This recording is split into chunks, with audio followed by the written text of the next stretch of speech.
Hi, this is Mark Tibbs speaking. You're watching Sporting Icons. You don't need to be anywhere else.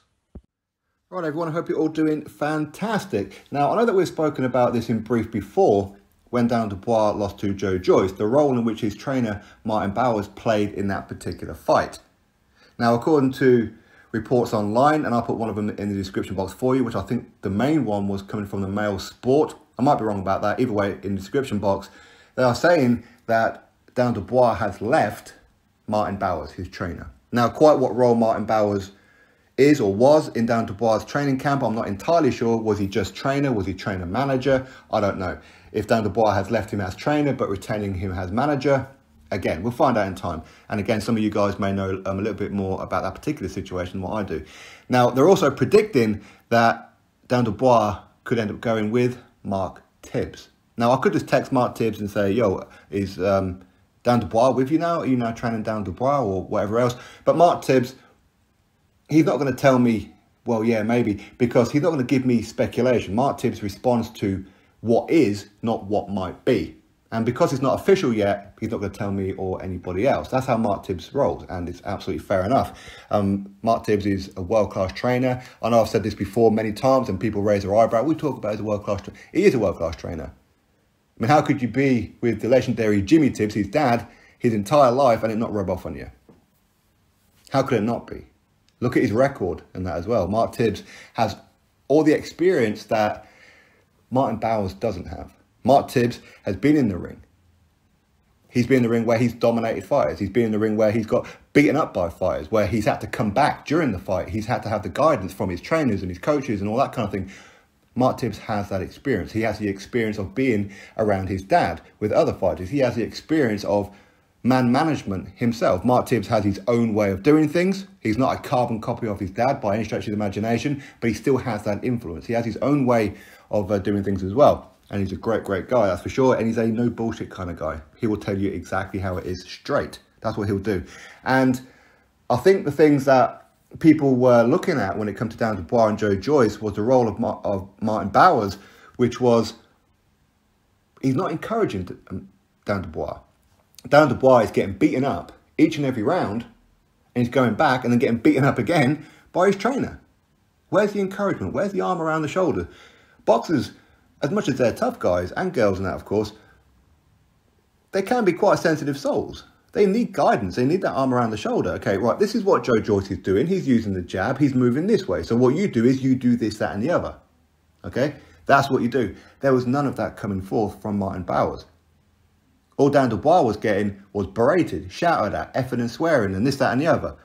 That's all he was getting, which is not good. He's a very young man as well. So Daniel Dubois doesn't have that experience. Martin Bowers didn't have that experience. So maybe Daniel Dubois leaving Martin Bowers is the right thing to do, and maybe go with the Mark Tibbs, because Mark Tibbs has that experience. If things are not going well for Daniel Dubois, he knows how to speak to his fighters. It's experience is key. I think Martin Bowers will learn from that fight and become a better trainer than that himself. But I think Mark Tibbs is the right kind of guy. You can look at other trainers who also have that kind of experience, like a Dominic Ingle, like a Mark Clazel, like a Nick Gittas, like a Adam Booth, a Rob McCracken. These guys, one way, shape or form, whether it be in the ring themselves, whether it be due to their own fighters, whatever it may be, they have the experience, something that Martin Bowers didn't really have. Don't be wrong, Martin Bowers, he's been around for a while. I'm not saying he's just newbie on the circuit, not at all. But he doesn't have that experience. A Don Charles has that experience. Many, many others have that experience. So him going with Mark Tibbs, it's a good move if it happens. It's a very, very good move if it happens. Of course it is. But I think that the way that Daniel Dubois needs to look at it is not just, well, this is what happened in the Joe Joyce fight, but there has to be a lead up. For me, I'm not really on side with a boxer loses and then they should just change their entire team.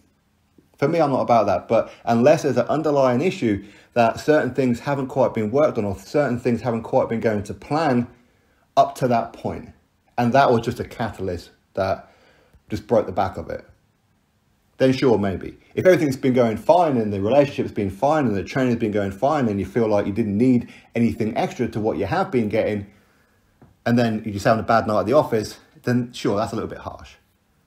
Okay, but hey, at the end of the day, a boxer, that's his or her own career, they do what they feel is correct. They are their own managers. They've got managers, they've got trainers, they've got agents, they've got promoters, they've got all these kind of people and that around them. Ultimately, they're the boss. And I think sometimes a boxer forgets that, really. You can look at, say, Peter Fury, world-class trainer. He knows what to do. He knows how to motivate. He knows how to say, hey, listen, Huey, Savannah, Tyson, etc. Things are not quite going right here. We've been working on this situation in the gym. This is what you do. Okay? So you've got lots of Peter Fury and Mark Tibbs and Adam Booth and Mark Lozelle and all these other kind of guys. They know what to do. Martin Bowers seemed to lack that little bit of experience. So Daniel Dubois leaving Martin Bowers is probably a good move if it was to happen. If. But as I said, I think that it should just be a little bit more than just that one fight night. There has to be some other things that weren't quite going well. And maybe Daniel Dubois had this conversation with Martin Bowers and said, I want to be working on this. I feel like I should have been working on this, but we haven't been. And Martin Bowers is like, well, that's not really my style. Maybe you should go look for someone else. Maybe that kind of situation. Because when Anthony Joshua, when he lost to Andy Ruiz Jr., that was one of the things that Anthony Joshua said, that we haven't been working on certain things in the gym because everything's been going right. Now this one blip has happened. Now I need to work on this, that and the other. Rob McCracken was fully on board with it. Of course, he brought in a couple of other people in that as well. So you don't always have to do a complete overhaul. Just maybe add some, maybe lose some, something like that. Okay, but either way, we'll have to find out whether or not it's true or not. If Daniel Dubois has 100% left Martin Bowers, is Martin Bowers still on the team as manager, all that kind of thing? Will he go with Mark Tibbs? In time, we'll find out. And I'm pretty sure we'll find out pretty soon, as these stories have been coming out already today. So somebody somewhere will respond to say whether or not it's true or not very, very soon. Anyway, keep you posted. Drop your thoughts below. Click thumbs up. And of course, subscribe. Catch you all in the next video.